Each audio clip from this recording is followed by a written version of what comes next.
I know Dane is very passionate about video games and Final Fantasy in particular, so I thought this was a perfect story to talk about with him. The creator of Final Fantasy recently said that games need to be political. Now, before we get into this, they did kind of extrapolate from what he really said. Here, they asked him the core ingredient for a good Final Fantasy game. And he said, I would say it's story and world. These two are a must for any Final Fantasy, and the common denominator across all of them. The world setting needs to contain some kind of thematic element that is loosely tied to current events.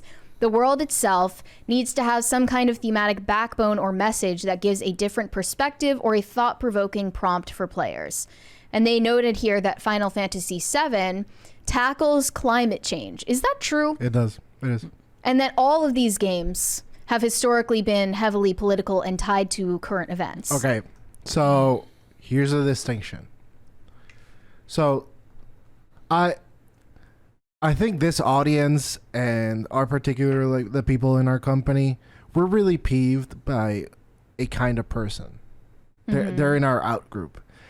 And this kind of person is not every woman, not every carpenter, not every, the ones that ad nauseum need these sorts of explanations made. These people have a high correlation with the purposely obtuse people. And meaning the people who say like video games have always been political, yes, being intentionally obtuse. Yes. Are being intentionally obtuse. And here's what I mean. It's beyond obvious to anyone that has consumed any form of mass media via television, radio, or internet that when you watch television and they say, for example, go out and vote, it's tacitly saying go out and vote Democrat. Yes, absolutely. Right? Never been said, never been uttered, completely understood without ever having to be said.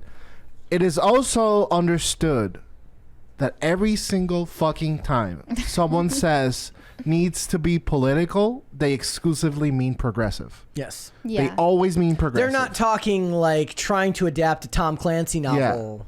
Right. So they said, unfortunately, a growing narrative which continues to spread online is that games are only just now becoming political or woke, with many claiming that classics like the fervently anti-war Metal Gear Solid or unbelievably queer Dragon Age never were political. This is flagrantly untrue. To this day, the creator of Final Fantasy says that current events are the backbone of the game. Tactics tackles social class and is inspired by the War of the Roses. Final Fantasy X dives into organized religion. 8 depicts child soldiers. 14 unpacks themes of imperialism. Yes. And the most recent entry has crystals as an allegory for oil and depicts slavery with its magic users who are branded and used for their powers. Yes. By the way, the worst game in the whole franchise. 16. The most recent The worst iteration. one. I mean, the real question is how closely does it tie to modern real world issues? So here's the thing. Final Fantasy VII, which is the climate change one, came out in 1997. Environmentalism, while right now it's a badge of honor, is a genuine concern that any person of any political inclination can and should have, myself included. It's like they've had that discussion that's been going on recently about whether the Fallout games were ever a critique of capitalism. Here's the thing.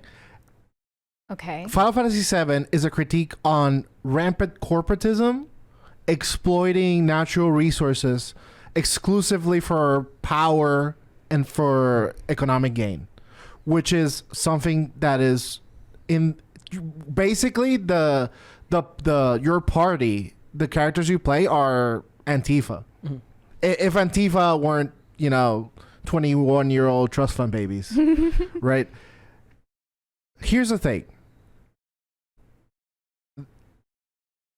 Making commentary on colonialism and having the protagonist have understandable thoughts and feelings and desires, and making the antagonist have understandable backstory, thoughts and feelings and desires is nowhere equivocal to the shoehorning of progressive politics Correct. in every single form of media that has been incessantly pretty much since like 2013, 2014, I don't know, since Gamergate, that cornerstone moment.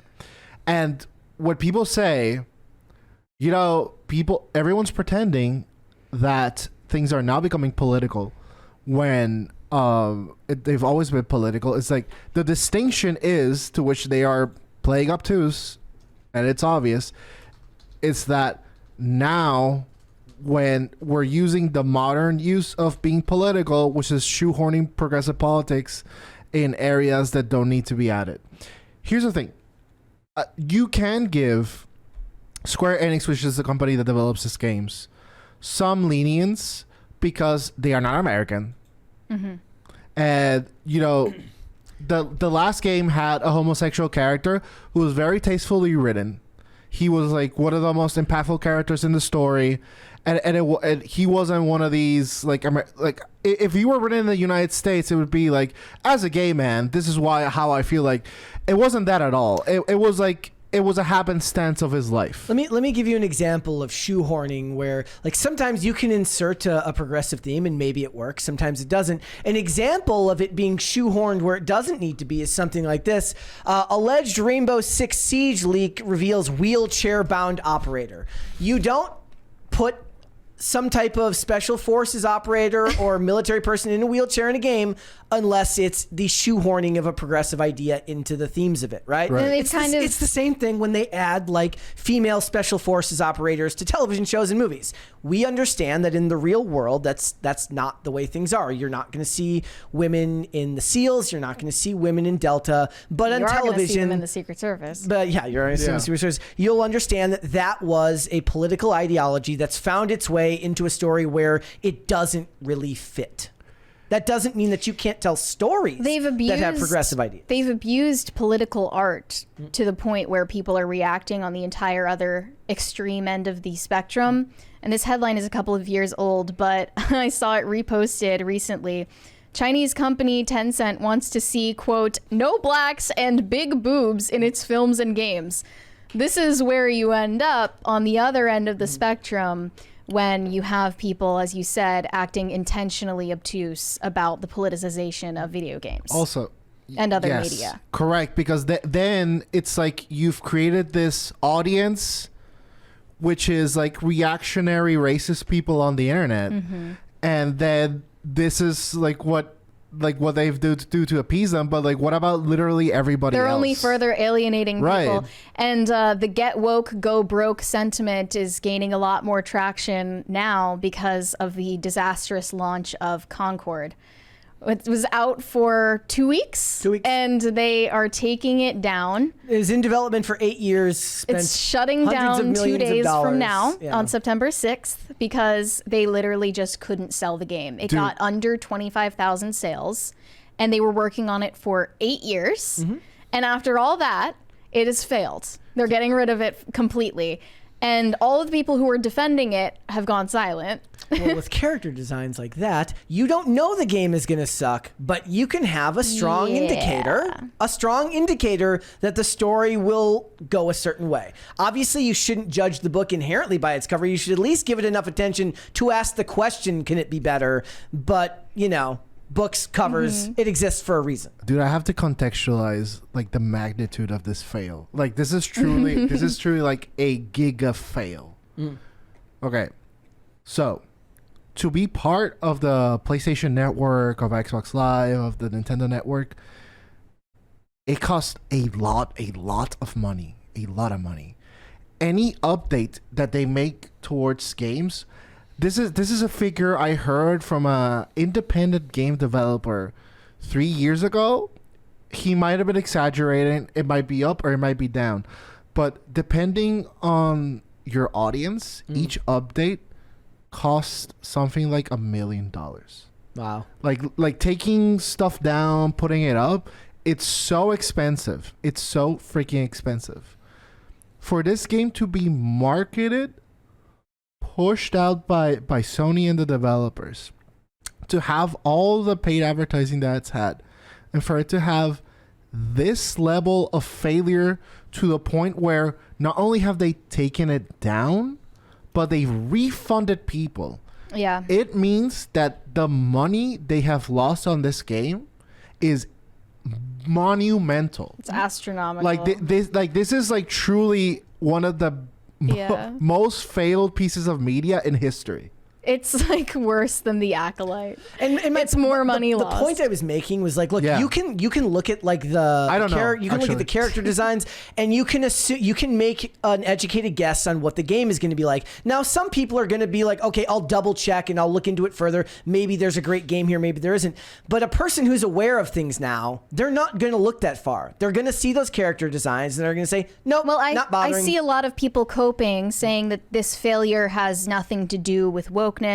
One person said, nah, man, to a person who said this is because of DEI. They said, nah, man, you're just terminally plugged into a right-wing bubble, and they are telling you the reason you have erectile dysfunction, a bad hair day, or are broke is because someone tried to make the world better and failed. It's the same pathetic grievance train that politicians and pundits exploit for money and votes. Be better, learn literally anything about media development, and stop regurgitating what the angriest 30 people on the internet are saying. Well, okay. Well, no. Okay. So let's take him at his word and say, okay, you're right. We're in a bubble. Fine, that's true. Then what would his explanation be for the failure of this game? I would be open to hearing what is his explanation for the failure of this game. And I do think a lot of people are saying that it was just in development for too long and that it's failed because it's a live service game.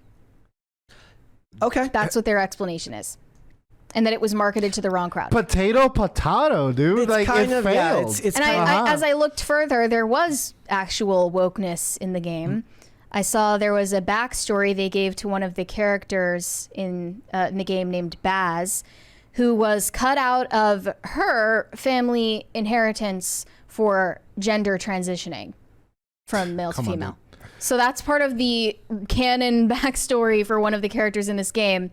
And it was also based on a real person, a transgender singer named Jamila Adderley. Okay, then Firewalk Studios turned this real person into their character Baz. Okay, so as a trans character. Then explain to me that how a niche identity from a niche singer in a niche way of life would translate to a multi-million-dollar game that's supposed to appeal to a mass audience. It's the bingo card of cope where a lot of people are just saying, well, they worked hard on it, so it doesn't matter if it gets good reception. This person said it was a huge labor from insanely talented people making an awesome game. Why would I care what about a bunch of talentless freaks hating on it have to say?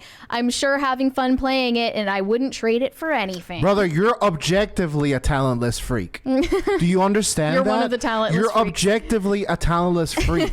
This cost the company millions of dollars to put up and take down and to apparently not to refund, didn't cost that much because no one gave a fuck. But like, you are objectively one of the most talentless groups that has ever created media in history. I mean, that is your legacy. Like, if that's the sentiment, what was his language? What did he call them? He called them no talent. What? Talentless freaks. Okay, so then you use the talentless freaks as a barometer for what the general public who isn't generally connected to the culture war are saying, which is that talentless freaks say that it was wokeness. Regular people say they just don't care. By the way, and regular people just don't care. When I sent this story yesterday, I didn't know I assumed, because it's like the way of nature for video games, right? I assumed it was because of some progressive bullshit, but like I didn't know inherently that it was. I said that because it was like, wow, I've never seen a game crash and burn. I've never seen anything crash and burn like this.